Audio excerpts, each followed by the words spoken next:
This program is brought to you by the members of WCNY. Thank you.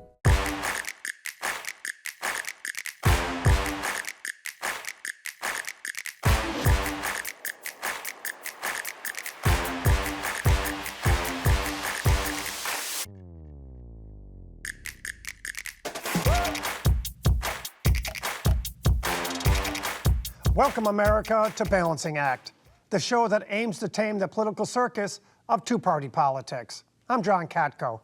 This week, tariffs. Who has the power to impose them, Congress or the President?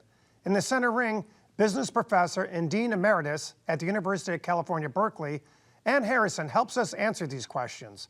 Then, we'll speak to experts from the Manhattan Institute and the Ethics and Public Policy Center in the Trapeze about how the president should use tariffs as a tool on a global stage. Plus, I'll give you my take, and we'll find out what's happening next week in Washington with Bloomberg's Mario Parker. But first, let's walk the tightrope.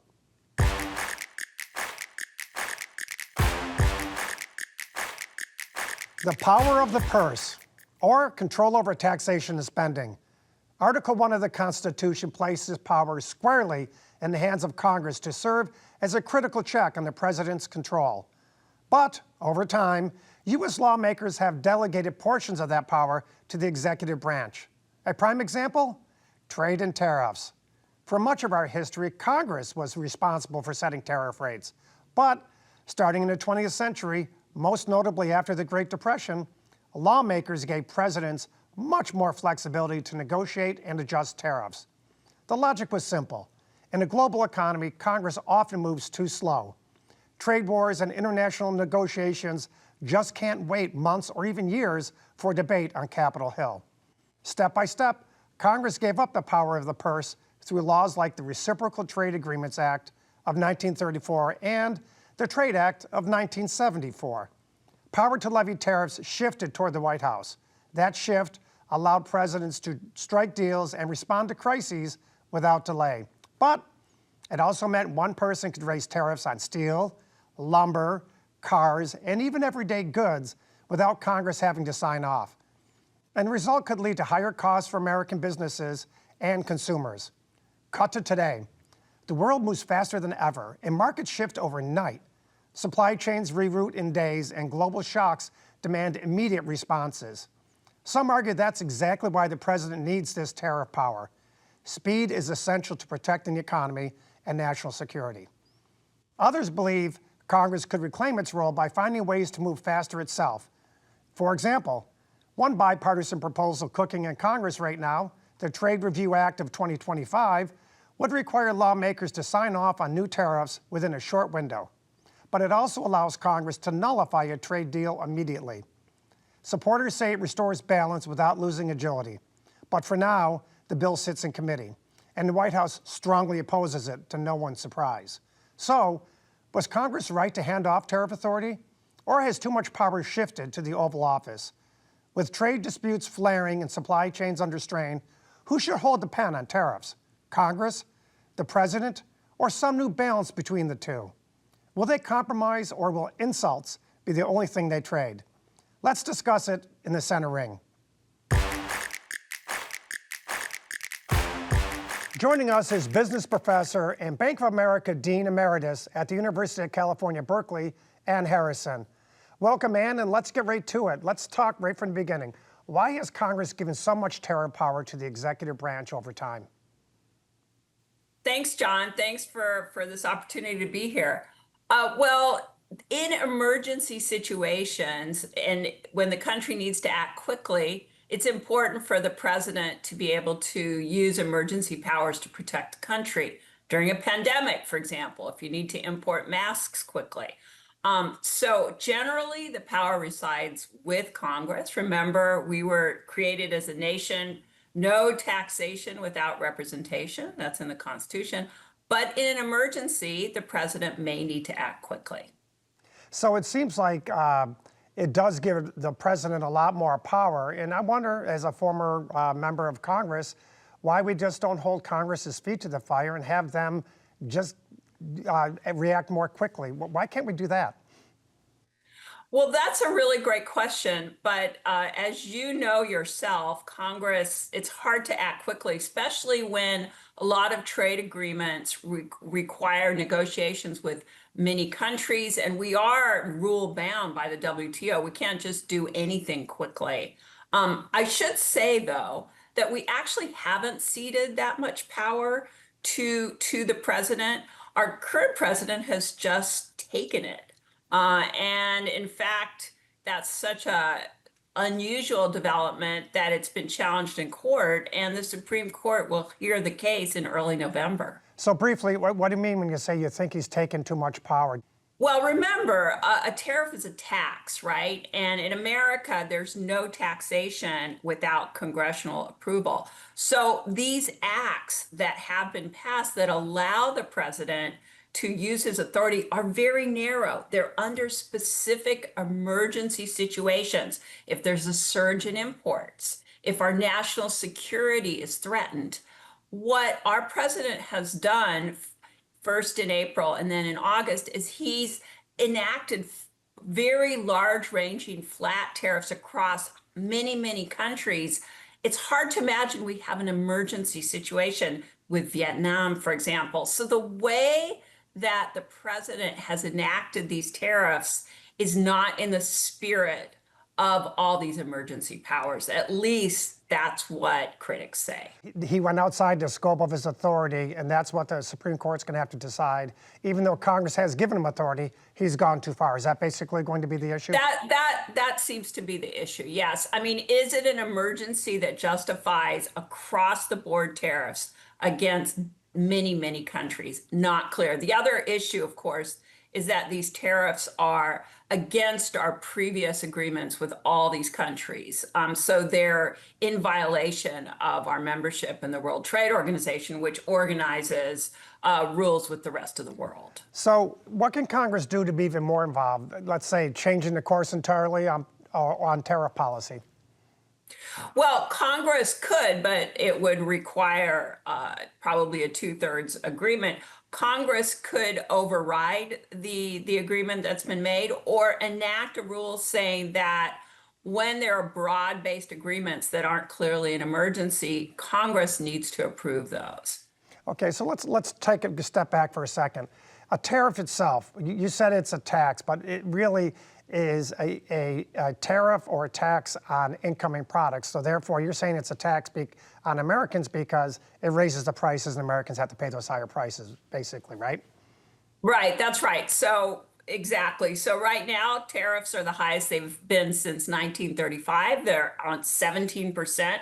So if you import $1 worth of goods from anywhere in the world, it's going to cost $1.17 in the United States, and somebody has to pay that 17 cents. It could be the importer, often it's the consumer. No, but we're looking at the economic factors right now, and the president has imposed a whole slew of tariffs. And one of the things that's interesting to me is that inflation hasn't jumped. It's ticked up a little bit, but it hasn't jumped. It's still less than 3% overall. So are the costs getting passed on, and is it really having that big an effect on American consumers? That's a great question, John. So what the Yale Budget Lab estimates is that because of these tariffs, prices have gone up almost 2%. So that's most of the inflation that we're seeing. The reason it's not higher with an increase in tariffs of to 17% is because in our country, imports only account for about 15% of GDP.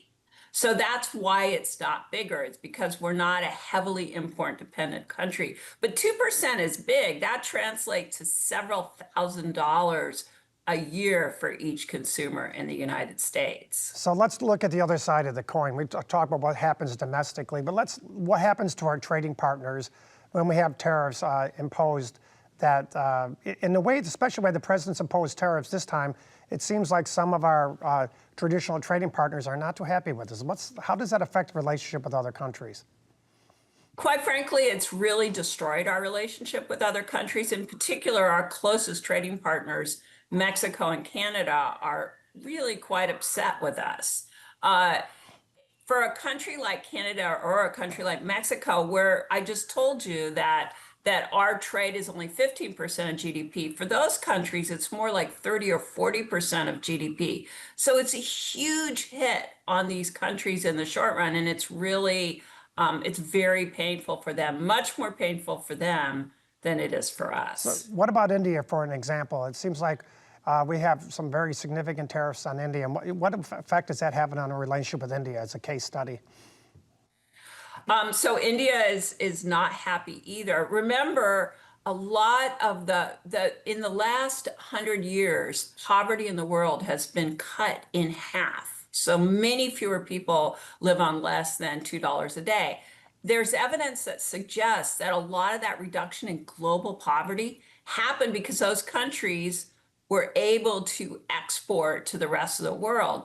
So when we cut off India's opportunity to export with these very high tariffs on India, we're basically cutting off their opportunities to grow themselves out of poverty. And that's very concerning and also very destabilizing for the world. So what about the other side of that argument? And that is, why should other countries have tariffs on our goods, or why should other countries have open borders that flood people in our country like Mexico does? Shouldn't we have tariffs and use that as a tool to kind of fight back against the unfair trade balances or unfair things happening on our borders?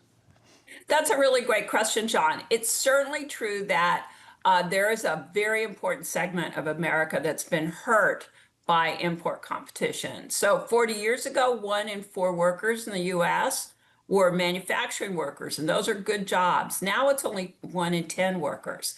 And it's also true that all these measures we've taken since 2015 has slowed manufacturing decline. We're now keeping steady instead of losing our share of manufacturing. That's a good thing. But what most economists would tell you is that using tariffs to resurrect US manufacturing, to bring manufacturing back to the US, is the worst form possible.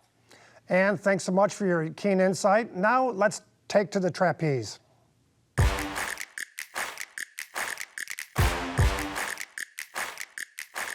On the trapeze this week, our senior fellow from the Manhattan Institute, Judge Glock, and senior fellow from the Ethics and Public Policy Center, Henry Olsen.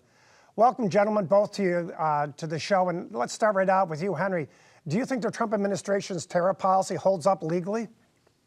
No, I don't. I think he's trying to do too much on too little congressional authority, and I would expect the Supreme Court to strike down his invocation of tariffs using the IEPA, which covers the vast majority of what he's done. But didn't Congress cede a lot of its Article I authority on tariffs to the president, giving him a lot of flexibility? They have not done so explicitly, and that's going to be the main question, is that there are acts under which they have explicitly given the president tariff authority, and he has invoked those, but those are sector specific, like for steel or aluminum. The broad nation-based tariffs, they have not done that specifically, and I would expect the conservative majority, joined by the 3 liberals on the court, to rule that he has exceeded his constitutional authority in the lack of that explicit congressional authorization. Judge, does the current policy on tariff bypass Congress authority? I think so. Just as Henry said, Congress has given the president a fair amount of authority to impose tariffs in different laws. But President Trump in this administration chose not to use those other laws. He used this very expansive International Emergency Economic Powers Act. And that did not allow him to impose tariffs. No president before Trump in this administration has ever used it to impose tariffs. And yes, most likely the High Court will do what other courts have done and strike down those most expansive tariffs Trump has used. Well, Judge, let's take a step back then. Let's look at the bigger picture. How should the Office of the Presidency use tariffs? They have some authority from Congress. How should they use it? Absolutely. For over 100 years, Congress has given the president the authority to impose tariffs if other countries discriminate against the U.S., if they're dumping products in the U.S., if there's a national security purpose, or so forth. But each of those acts gives pretty clear, limited reasons for imposing tariffs and procedures with which to impose them. That's how these kind of executive administration tariff policies should be used. They should be used like other aspects of the American regulatory state, and ideally used in a very limited fashion. For years, conservatives have warned about the executive having excessive power over private actors, over the economy. And here in this administration, we're seeing a very clear demonstration of that. The president going far too far and imposing costs on the American public without congressional say-so. Henry, what's your take?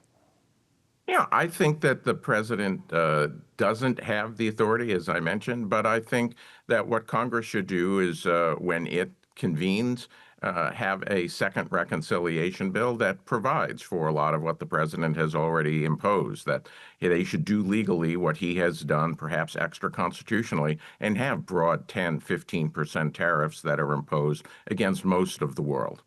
So, talking about Congress, should they be more involved in this process? And if so, how, Henry? Yeah, absolutely, they should be more involved. It's very clear that both from the text and from the background of the text of the Constitution that the founders intended for Congress, and particularly the House of Representatives, to have the primary say in raising revenue, and tariffs at the time were the primary way of raising revenue. Congress should decide, does it want tariffs, and if so, against whom and for what? Before the 1930s, that's what every Congress did, and I think President Trump has put it back on the agenda, and I think they should rise to the challenge. Judge, isn't part of the argument against what Henry's saying is that Congress doesn't act quickly enough, and therefore they had to cede power to the president because things move much faster these days. Trade policies can change overnight. A crisis can happen with shipping overnight. I mean, look at COVID, for example. I mean, should Congress have more power? And if so, what should that power look like? Yes, well, speed can be both an advantage and disadvantage in tariff policy. So on one level, Congress has given the president some authority to respond immediately to tariffs from other countries, to national security issues, and so forth. What Congress has not done is give the president indefinite and expansive power to impose tariffs whenever he likes, because precisely those are the sort of areas where speed can be a detriment. If people are thinking about investing in the United States, providing, say, tens of billions of dollars for a new car factory, a new pharmaceutical manufacturing, or so forth, a tariff that can be removed in one day and reimposed in the next day is exactly the sort of thing you don't want to have. So speed is necessary when responding to particular countries or economic emergencies, but for long-term tariff planning, you definitely want Congress to be involved. Otherwise, the private sector doesn't know how to respond and can't respond. You know, at the inception of our country, Judge, we had no income tax, and tariffs were the main source of revenue. Once income tax came online, is there really a need anymore for the tariffs at all? I mean, should we abolish tariffs and just rely on our revenue system that we generate from taxes, which we all pay so much of these days? Well, some amount of tariffs certainly can be justified. You do want tariffs when there are those issues of rebasing certain kinds of national security industries or so forth. You want tariffs that can be imposed on other countries to help negotiate, as Trump has done in the past and did in the first administration. You do not want tariffs as a major revenue source. Before this administration, there were only about 2.5% of federal revenue, very tiny. It's not a major way to raise revenue for the U.S. government, and it can be very damaging for the economy. We know about half of all imports go into other manufacturing processes, and we don't want to kneecap manufacturing by putting high taxes on exactly what we need to build. Henry, what's your take? Yeah, tariffs cannot supply the needs of the modern welfare state. That when tariffs were the main revenue-raising feature of the government was really quite small, 1%, 2%, 3% of GDP. You know, we spend twice as much or 3 times as much of that on Social Security alone. But tariffs do have a role to play in determining economic policy, and given the offshoring of American jobs, given the difficulty that we would have in actually waging a long war against China, given how many of our important capacities have left the American shores, I think tariffs are absolutely important to bring those back. And they happen to raise a substantial amount of revenue that can help close the budget deficit. We just can't rely on it to fund the federal government anymore. So what would the path look like, Henry? What's a good example of what you're talking about?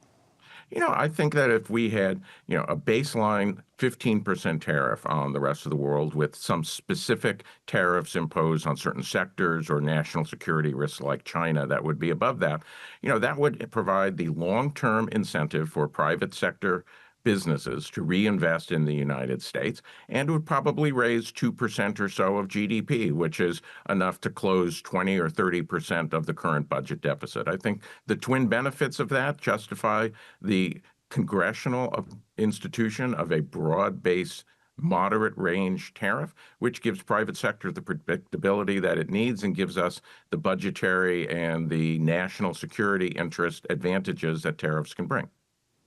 Okay, what's your take on that, Judge? All right. Well, I think unfortunately, if we did impose a tariff rate in the range of 10 to 15%, we would become one of the most restrictive trading nations on earth, which is something we absolutely don't want right now, especially when we're trying to assemble an international coalition against our foes, such as China and Russia. Imposing limited tariffs on our opponents, on people and countries with which we have national security concerns, makes perfect sense. But in the Cold War, one of the main reasons the U.S. became an international vanguard of a free trading regime is precisely because we knew we needed to counteract the Soviets, who were trying to establish their own economic sphere of interest. Now, right now, if we impose 10 to 15% tariffs on Europe, on Canada, on Mexico, on our closest allies in the East Pacific as well, such as Taiwan and Japan, we're going to alienate the exact sort of people we want to help counteract China. We can put tariffs on China and our opponents, not on our closest allies. Gentlemen, thank you so much for a robust discussion. Now it's time for my take. The Founding Fathers purposely designed our government to be slow and, yes, sometimes inefficient as a safeguard against tyranny. But Congress ceding too much power to the executive branch simply because it's too slow to react is never justified, especially when it comes to the power of the purse. We need to find new and creative ways to make Congress more responsive on economic matters, and the Bipartisan Trade Review Act of 2025 looks like one such idea. Here are a few of its key provisions. To enact a new tariff, the President must notify Congress within 48 hours of imposing or raising it. Congress then has 60 days to pass a joint resolution approving that tariff. If Congress doesn't act, the new tariff automatically expires at the deadline. Or as an adjustment to the bill, the tariff becomes law if Congress does not act. Either way, there's more congressional oversight, which is needed.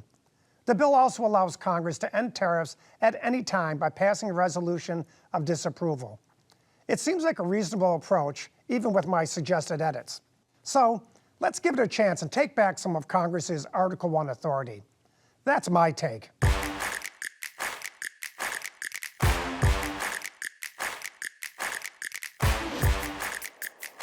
Joining us now for what's happening next week in Washington is Bloomberg's Mario Parker. Welcome, Mario. What's going on next week? Thanks so much for having me, John. Really appreciate it. Well, we enter Washington with another action-packed week. We start the week off with President Trump meeting with Israeli Prime Minister Benjamin Netanyahu as the two try to find some resolution, to the Israel-Gaza Hamas conflict that has stymied the administration for the better part of the last 8 to 9 months, but also the war that's persisted for the last couple of years. President Trump in recent days, as has one of his top aides, Steve Witkoff, have expressed optimism that we could finally be nearing a deal. I mean, we're uncertain, just given what we've seen play out with Hamas and also Netanyahu's strident position. Domestically, some of the biggest news this week is Pete Hegseth's gathering of military officials in Quantico, Virginia.